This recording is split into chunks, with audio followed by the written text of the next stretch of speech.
Bismillahirrahmanirrahim. Assalamualaikum warahmatullahi wabarakatuh.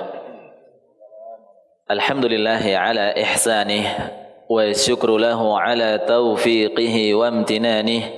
Ashhadu an la ilaha illallah ta'ziman li sya'nihi wa ashhadu anna Muhammadan abduhu wa rasuluhu da'i ila ridwanih. Allahumma salli wa sallim ala nabiyyina Muhammadin wa ala alihi wa sahbihi wa ikhwanihi. Allahumma 'allimna ma yanfa'una wanfa'na bima 'allamtana wa zidna 'ilma wa 'amala. Allahumma ihdina li ahsanil akhlaq la yahdi li ahsaniha illa anta wasrif 'anna sayyi'aha la yasrifu 'anna sayyi'aha illa anta. Ya muqallibal qulub thabbit qulubana 'ala dinik. Ya musarrifal qulub sarrif qulubana 'ala ta'atik. Allahumma la sahla illa ma ja'altahu sahla wa anta taj'al hazna idza syi'ta sahla. Amma ba'du. Kaum muslimin dan muslimah, hadirin dan hadirat, ikhwati fillah, yang mana semoga Allah Subhanahu wa taala merahmati kita semua. Yang pertama-tama, kita senantiasa bersyukur kepada Allah Subhanahu wa taala, yang mana dengan kenikmatan Allah Subhanahu wa taala, Allah Subhanahu wa taala menyempurnakan kebaikan-kebaikan hambanya. Dan juga kita senantiasa berlindung kepada Allah Subhanahu wa taala dari akhlak yang buruk, dari jiwa-jiwa yang buruk yang mengantarkan atau menjerumuskan kita kepada keburukan. Dan juga kita senantiasa bersalawat kepada Nabi kita, Nabi Muhammad sallallahu alaihi wasallam. Kaum muslimin dan muslimah, jamaah Masjid Al-Hakim yang dirahmati Allah Subhanahu wa taala. Pada malam hari ini, sebelum kita masuk ke pembahasan yang baru atau bab yang baru, masih tertinggal bab sebelumnya, bab yang ke-24 tentang min anwa'is sihri, di antara macam-macam sihir. Dan ini adalah dalil yang terakhir dari bab yang ke-24. Nah, tafadhal. Assalamualaikum ilaikum. Qala al-muallif rahimahullahu ta'ala fi kitabih babu bayani syai'in min anwa'is sihr. Wa lahu an ibn Umar radhiyallahu anhuma anna Rasulullah sallallahu alaihi wasallam qala inna minal bayani la sihran. Bab penjelasan seputar macam-macam sihir. Oleh Imam Bukhari dan Muslim dari Ibnu Umar radhiyallahu anhuma, beliau berkata, Rasulullah sallallahu alaihi wasallam bersabda, sesungguhnya di antara al-bayan ada sihir. Naam, kaum muslimin dan muslimat dirahmati Allah Subhanahu wa taala. Rasulullah sallallahu alaihi wasallam telah bersabda dalam sebuah hadis yang dicantumkan oleh Syekh Muhammad bin Abdul Wahhab rahimahullahu taala, yang mana Nabi sallallahu alaihi wasallam bersabda, inna minal bayani la sihran. Inna minal bayani la sihran. La sihran. Apa artinya jemaah? Artinya dalam hadis ini Rasulullah sallallahu alaihi wasallam bersabda, inna, apa arti inna? Sesungguhnya. Ini merupakan taukid untuk penekanan. Kalimat taukid. Minal bayani, sesungguhnya di dalam bayan. Di dalam bayan. Apa arti bayan di sini jemaah? Apa yang dimaksud dengan bayan di sini? Yang dimaksud dengan bayan di sini adalah ada yang mengartikan sebagai retorika atau penjelasan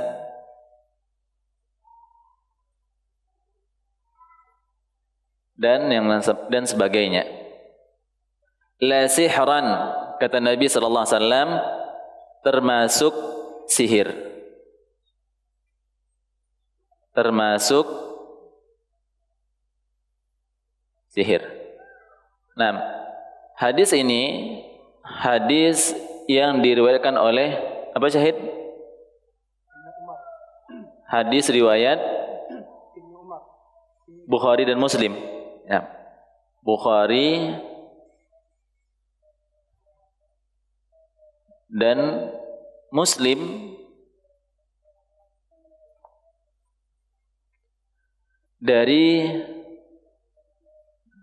riwayat Ibnu Umar.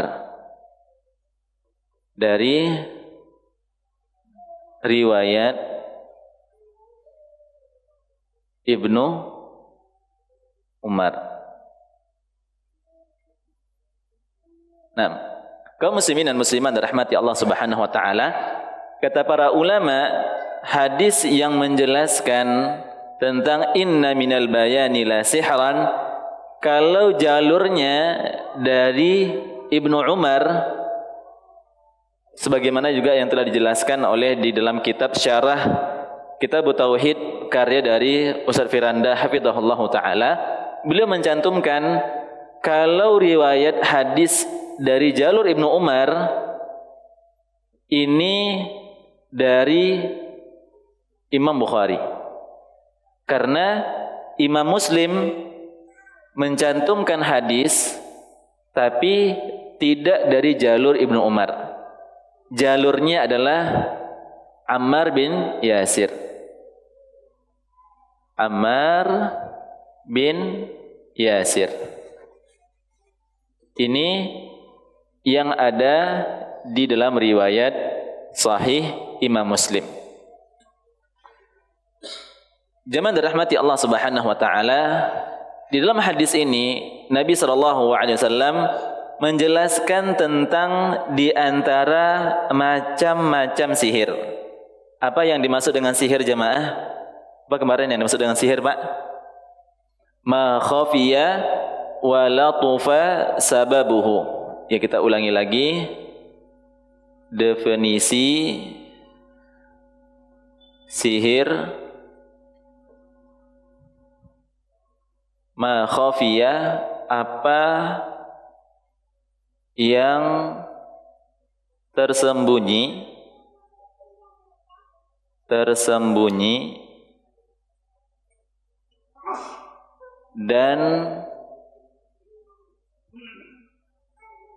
dan lembut sebabnya.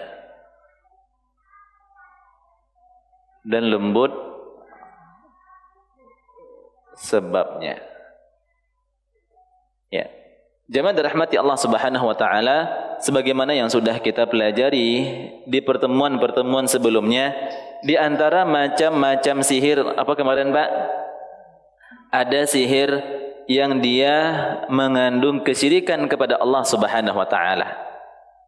Dan secara umum sihir ini dia mengandung kesyirikan kepada Allah Subhanahu wa taala.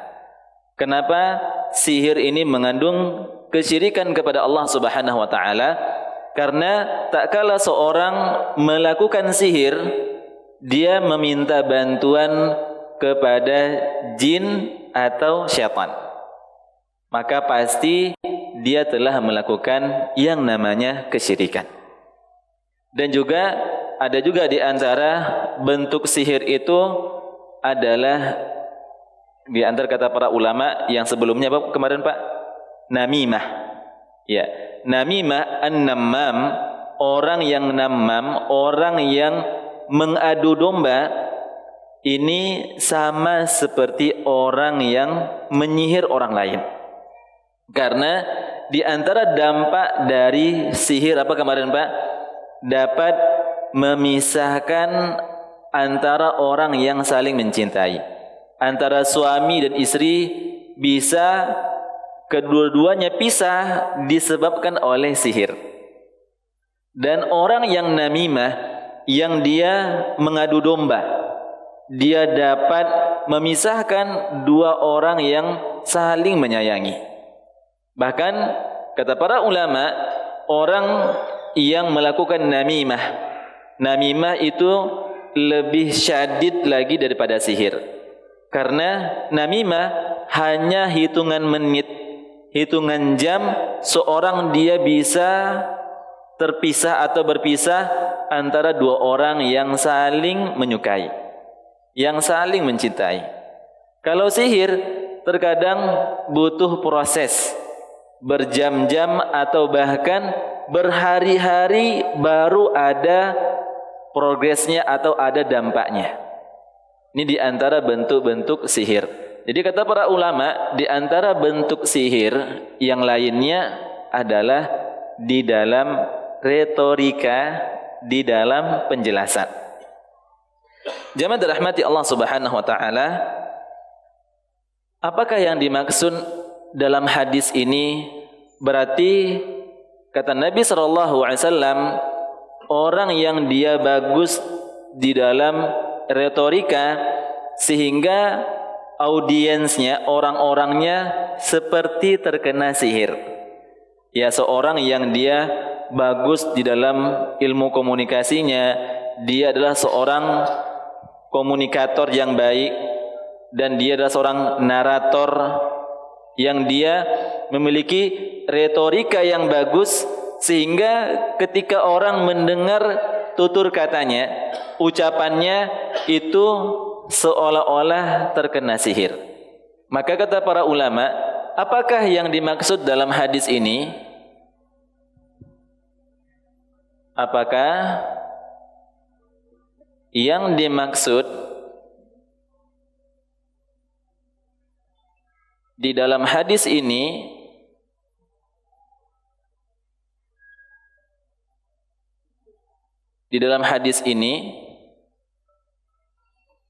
merupakan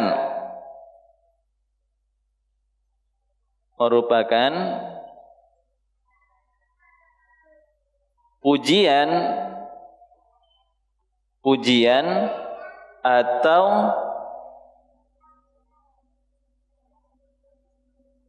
atau ancaman dari Rasulullah sallallahu alaihi wasallam.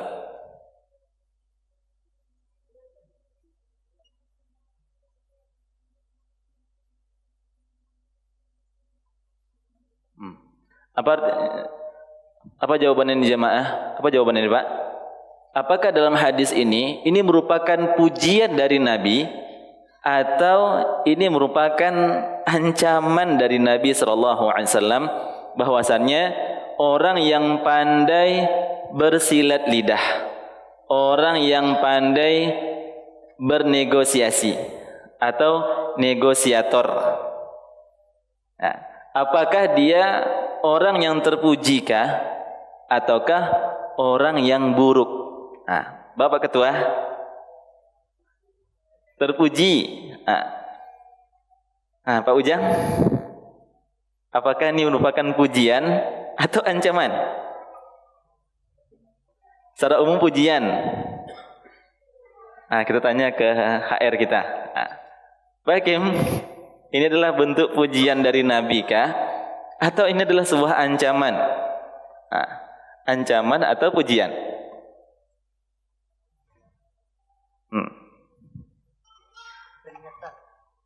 Pak Syahid, peringatan berarti ancaman untuk berhati-hati. Mana yang benar? Kedua-duanya main dua kaki. Ya, jadi jamaah dirahmati Allah Subhanahu wa taala, kata para ulama, tidak sepenuhnya terpuji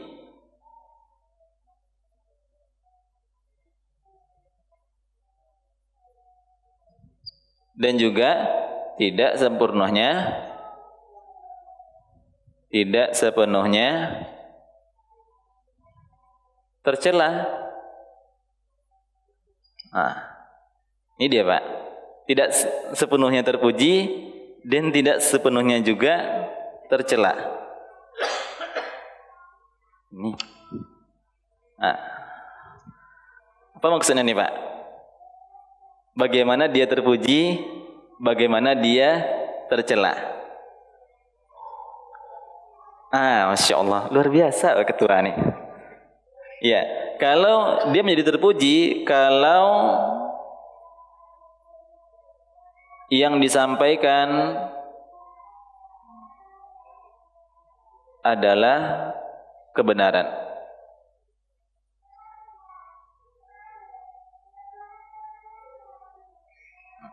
Dan juga sebaliknya jemaah, dia akan tercela kalau yang disampaikan adalah kesesatan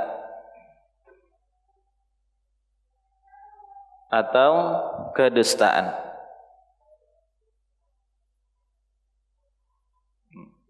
Jadi dia ada dari dua sisi. Dia bisa mendatangkan orang yang bagus retorikanya, ucapannya, kata-katanya, perkataannya lebih didengar.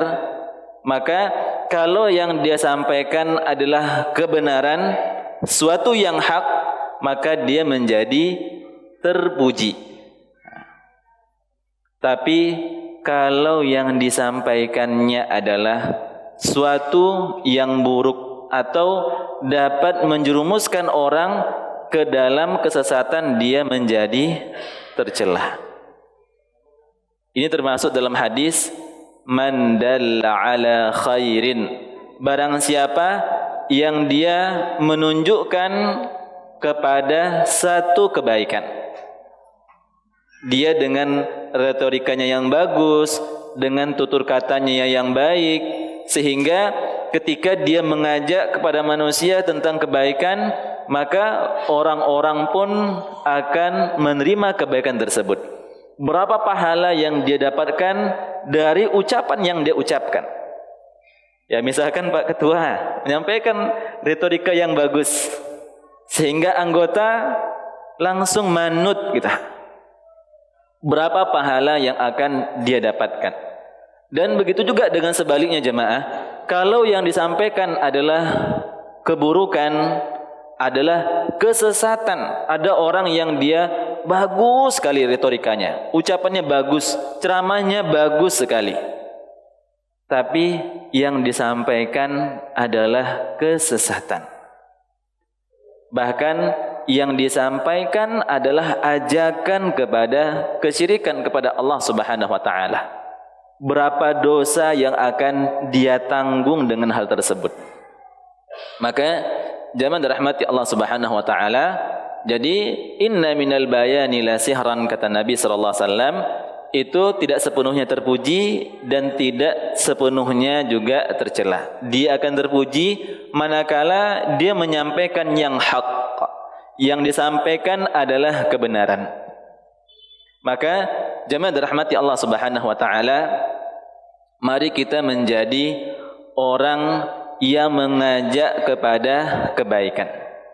Jadilah kita orang yang penyeru kepada kebaikan dengan potensi yang kita miliki. Yang masing-masing kita memiliki potensi yang berbeda-beda. Ada seorang yang dia memiliki potensi yang bagus dari segi ucapannya, ada yang orang itu dari sikapnya saja, tingkah lakunya itu membuat orang bergerak. Sebagaimana di zaman tabi'in ada namanya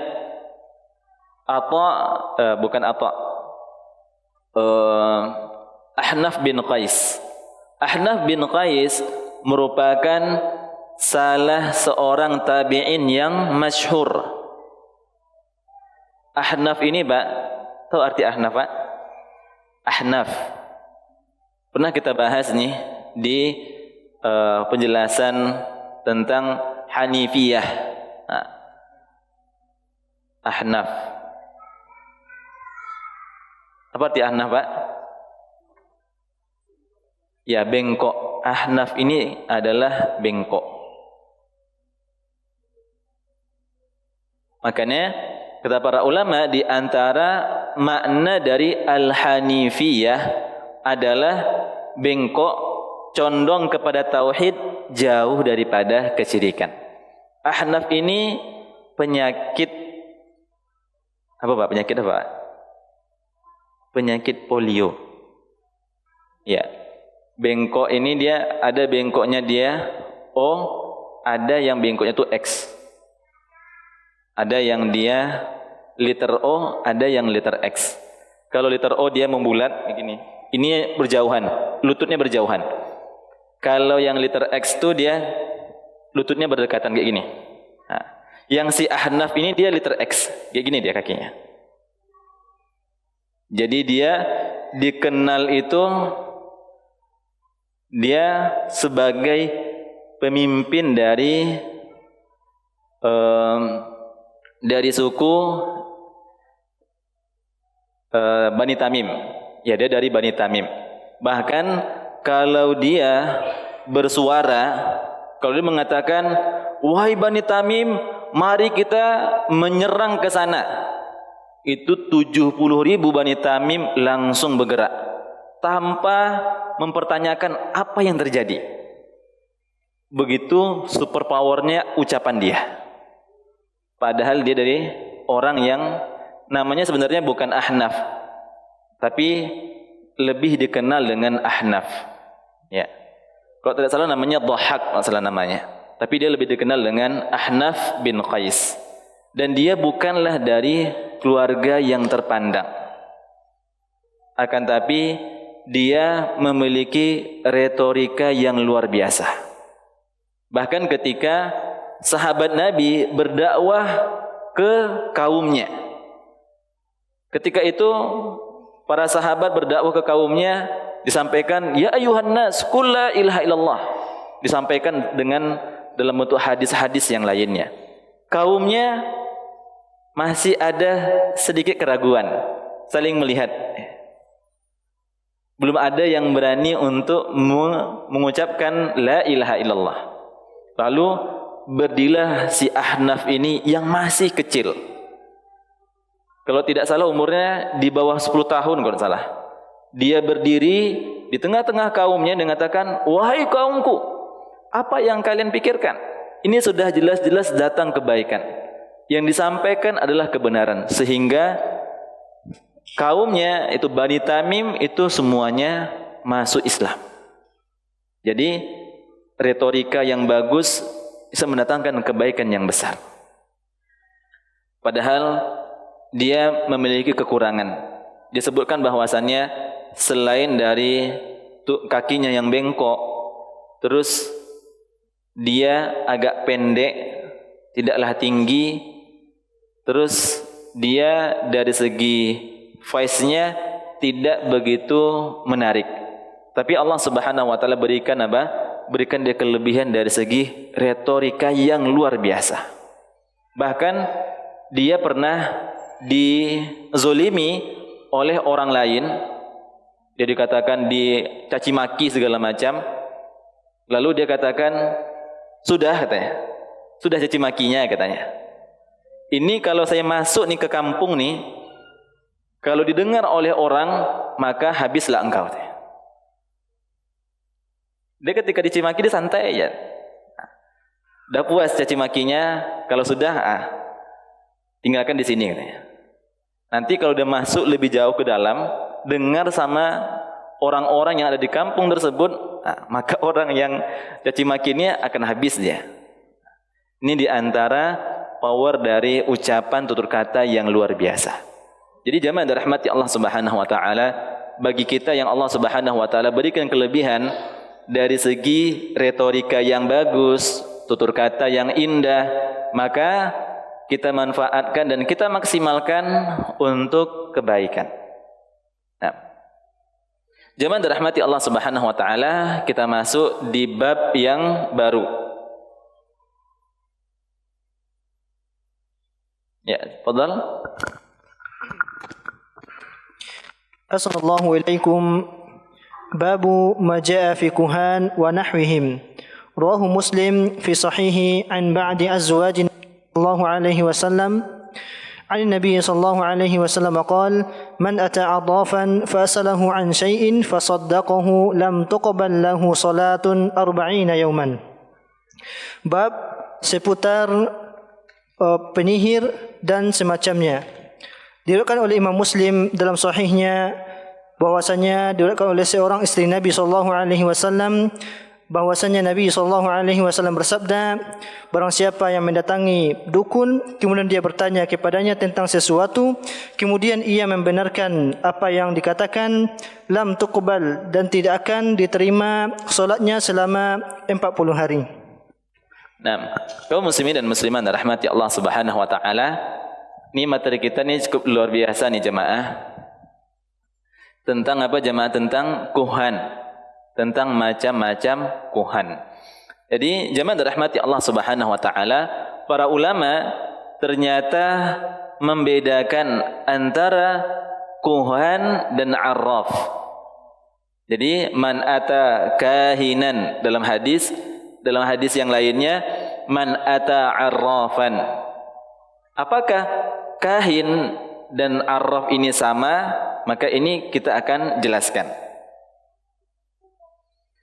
Jadi yang pertama tentang kahin.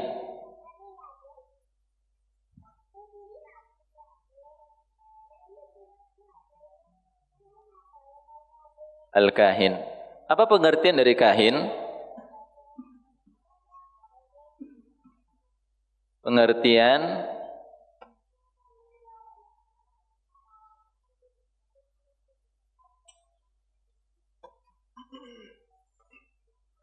kahin berasal dari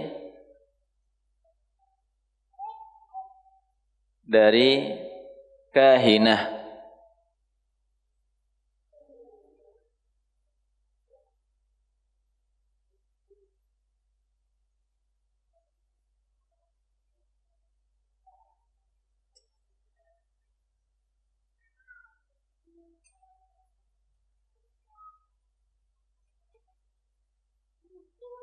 Al-kuhanah itu meramal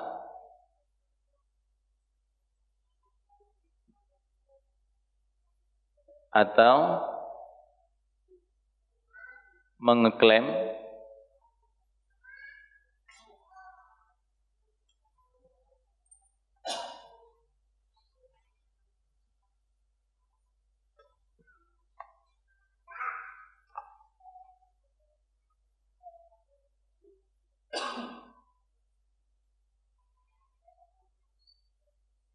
meramal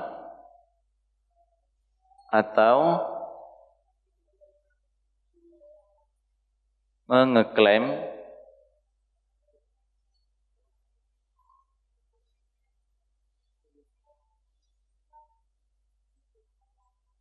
mengetahui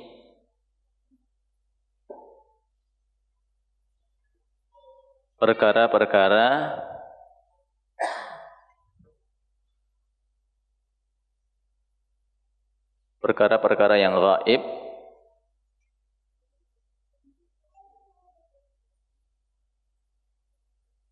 dengan bantuan jin.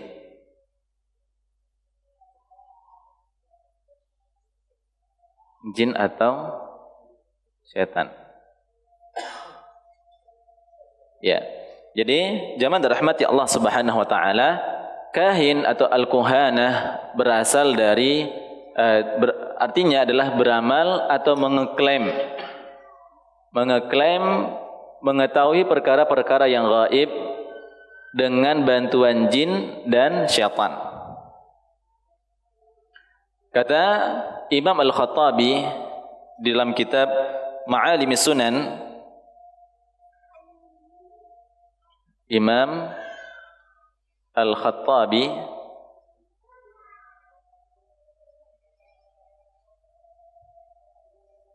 rahimahullahu ta'ala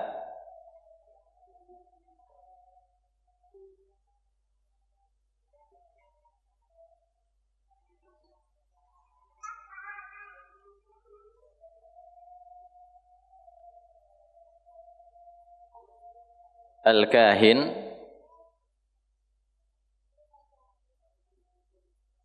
adalah orang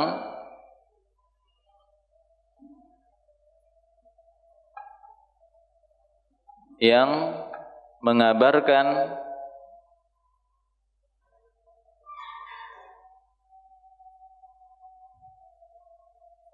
tentang perkara-perkara gaib,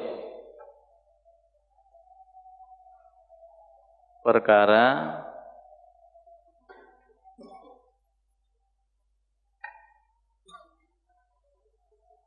yang gaib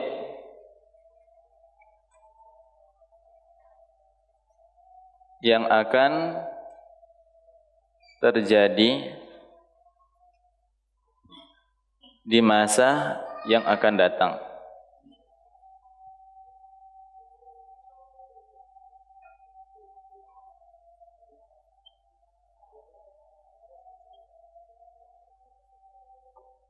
Ma'alimis sunan.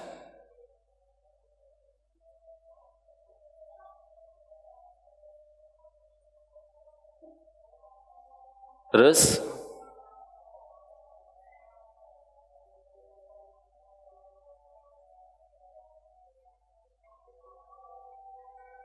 di antara ciri-cirinya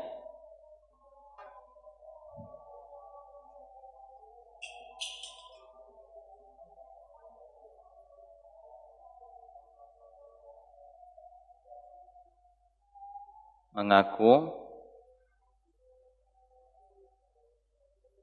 tahu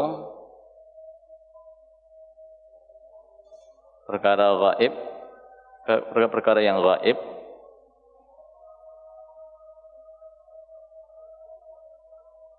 yang kedua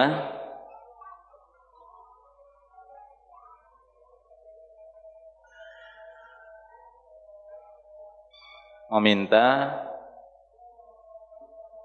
bantuan jin atau syaitan. Ya, mungkin azan dulu kita. Nah, kaum muslimin dan muslimat rahmati Allah Subhanahu wa taala. Adapun arrafan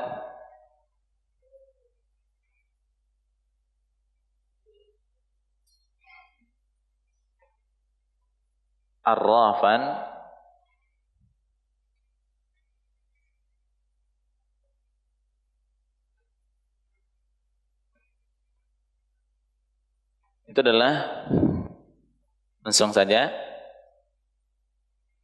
dia meramal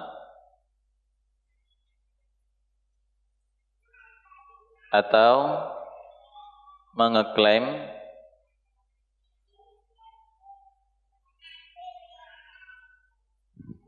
mengetahui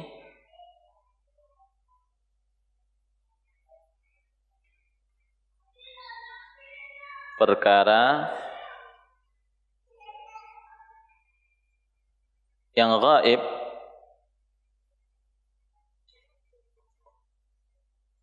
dengan berbagai macam cara, berbagai macam cara, seperti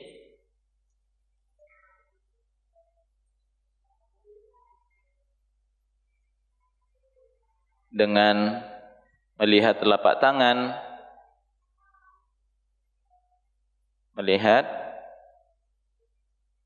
telapak tangan, atau dengan angka-angka dan lain-lainnya. Nah, jemaah dirahmati Allah Subhanahu wa taala, apa sih perbedaan antara kahinan dan arrafan? Jadi jemaah dirahmati Allah Subhanahu wa taala, kalau kahin dia mengeklaim, dia meramal mengetahui perkara-perkara yang gaib, dia mendapatkan bantuan dari jin dan syaitan. Adapun arrafan, dia mengetahui hal-hal tersebut. Seperti arraf ini diambil dari kata arafa ya'rifu, itu mengetahui. Ya, atau istilah lainnya arrafan ini orang yang sok tahu. Jadi dia melihat misalkan dari angka-angka, kalau angka ini, oh ini angka yang baik. Oh, kalau arahnya ke sana itu arah yang baik. Masa depan antum kalau arahnya ke sana itu arahnya baik. Ini namanya arrafan. Ya. Satu dengan bantuan jin dan setan, satu lagi dengan apa? Dengan hal-hal yang bisa dijadikan apa? Sebagai bentuk-bentuk untuk tebak-tebakan kita. Dan jemaah dirahmati Allah Subhanahu wa taala, apa kaitannya antara bab ini, bab macam-macam kahin dengan bab sebelumnya? Bab sebelumnya apa yang kita bahas jemaah? Bab sebelumnya apa yang kita bahas? Tentang sihir. Kalau sekarang kita menjelaskan masuk di bab macam-macam kahin, macam-macam dukun, macam-macam arrafan. Jadi apa kaitannya antara bab ini dengan bab sebelumnya? Kata para ulama, kaitan bab ini dengan bab sebelumnya, apa kaitan antara bab ini dengan bab sebelumnya?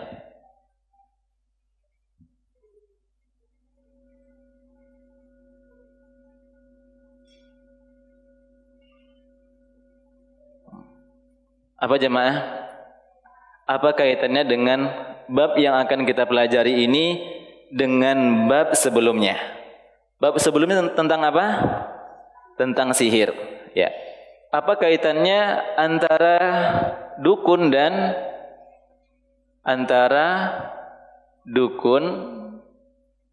dan sihir? Apa kaitannya jemaah?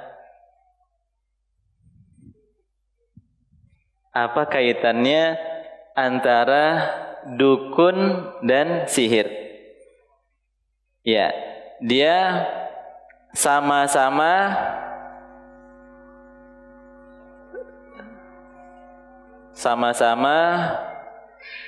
meminta bantuan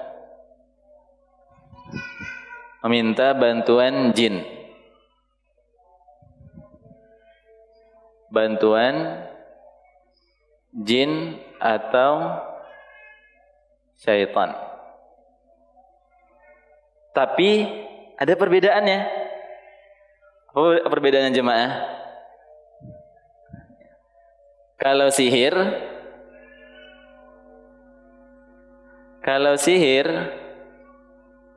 dia meminta bantuan kepada jin untuk apa jemaah?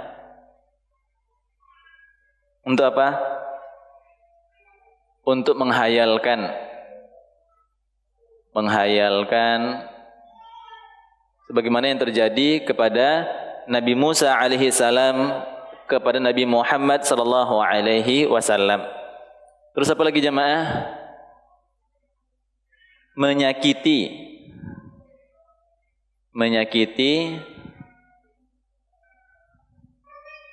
orang lain. Ya, dan yang lain-lainnya. Nah, kalau dukun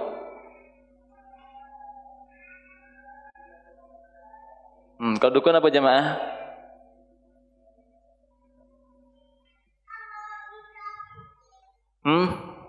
Kalau dukun apa? Untuk meramal.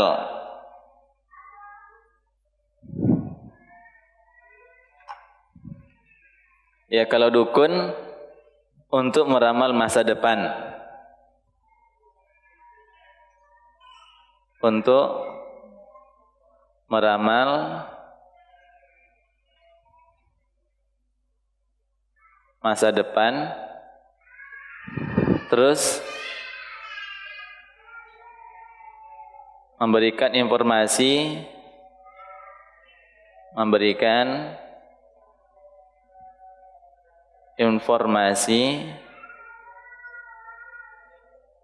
yang gaib lainnya.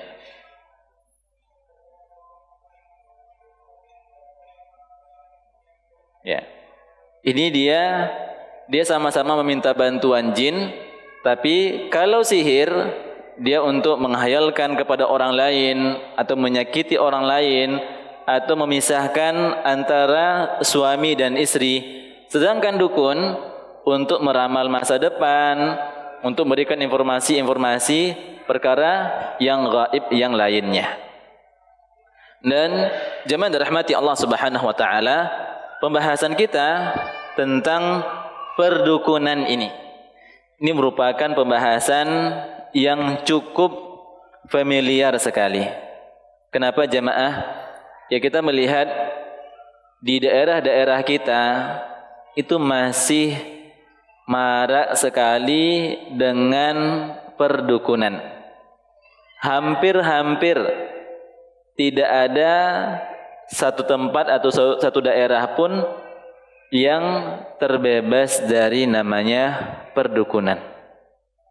Bahkan disebutkan jemaah, saking banyaknya perdukunan di negara kita yang tercinta ini, bahkan ada dukun kita ini yang diekspor ke luar negeri. Ya, saking banyaknya, ya, dukun pun diekspor ke yang lain gitu, ke negara yang lain. Ya. Jadi jemaah dirahmati Allah Subhanahu wa taala, ini kabar gembira atau kabar menyedihkan sekarang nih? Menyedihkan. Ya, ini merupakan kabar yang menyedihkan sekali, bahwasannya masih banyak di antara masyarakat kita yang mereka terjerumus dalam perkara-perkara seperti ini. Bahkan banyak di antara kaum muslimin yang belum paham bahwasannya mendatangi dukun, bertanya kepada dukun, ini tidak berdosa. Jadi mereka menganggap ya bertanya kepada dukun, berobat kepada dukun, ini merupakan hal yang lumrah, hal yang biasa-biasa saja. Ya, apalagi yang orang-orang yang berada di kampung-kampung jemaah. Maka jemaah dirahmati Allah Subhanahu wa taala, ini tantangan yang luar biasa yang akan kita upayakan dan kita usahakan mendakwahi masyarakat kita, edukasi mereka tentang bahayanya perdukunan. Karena perdukunan ini merupakan kesyirikan kepada Allah Subhanahu wa taala. Insyaallah kita akan jelaskan nanti di pertemuan berikutnya tentang muqaddimah perdukunan ini, bagaimana perdukunan sebelum diutusnya Nabi sallallahu alaihi wasallam, dan bagaimana ketika perdukunan ini ketika ada di zaman Nabi sallallahu alaihi wasallam, dan bagaimana kondisi perdukunan setelah Rasulullah sallallahu alaihi wasallam wafat. Dan ternyata jamaah dirahmati Allah Subhanahu wa taala, dahulu sebelum Rasulullah sallallahu alaihi wasallam diutus, perdukunan ini betul-betul merajalela. Dan bahkan jamaah dirahmati Allah Subhanahu wa taala, perdukunan tersebut mereka tak kalah memberikan informasi ini banyak benarnya. Ya. Jadi di antara kondisi ketika sebelum diutusnya Rasulullah sallallahu alaihi wasallam, yang mana maraknya perdukunan, dan ketika itu apa yang disampaikan dukun itu banyak benarnya. Artinya jin yang mereka minta tolong tersebut, mereka mendapatkan informasi yang banyak di langit. Itu sebelum diutusnya Rasulullah sallallahu alaihi wasallam. Dan bagaimana kondisinya nanti ketika diutusnya Rasulullah sallallahu alaihi wasallam? Apakah marak juga perdukunan ketika itu? Apakah mereka betul-betul mendapatkan informasi yang banyak ketika diutusnya Rasulullah SAW ataukah tidak? InsyaAllah akan kita bahas di pekan berikutnya biiznillahi ta'ala. Nah, jemaah dirahmati Allah Subhanahu wa taala, di antara bentuk-bentuk perdukunan dan arraf ini, kahin atau arrafan, di zaman sekarang masih banyak. Ada yang dia berbentuk arrafan, itu berupa zodiak dan yang permisalan yang sama, yang mirip dengan hal tersebut. Atau melihat jari, ya, meramal nasib dengan telapak tangan, atau dengan kartu tarot, dan berbagai macam yang lainnya. Nanti setelah kita akan pelajari bersama, ternyata di zaman sekarang pun masih juga ada, walaupun dalam bentuk digitalisasi. Kalau dahulu bentuknya tradisional, sekarang orang datang ke dukun dalam bentuk digitalisasi. Ada yang sempat marak juga sebelumnya jemaah cek kodam. Nah, ini juga hampir sama. Nah, mirip-mirip jemaah dirahmati Allah Subhanahu wa taala. Nah, kaum muslimin dan muslimat dirahmati Allah Subhanahu wa taala, ikhwati fillah, sebelum kita tutup kajian kita, ya kita minta kepada salah satu jamaah untuk menjelaskan atau menyimpulkan, ya, menyimpulkan apa kajian pada malam hari ini atau intisarinya. Nah, silakan, siapa Pak? Bang Dedi lah, ada lama Bang Dedi enggak. Apa ya intisari pada malam hari ini, Bang? Apa kesimpulan pada malam hari ini?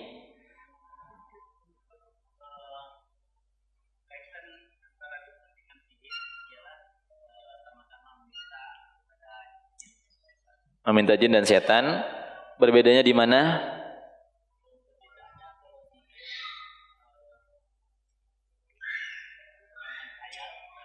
Ia memberikan khayal, cenderung kepada memberikan kemudaratan. Hal-hal yang mudarat, mendatangkan kemudaratan. Ada pendukun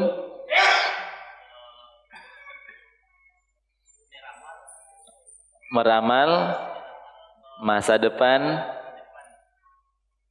dan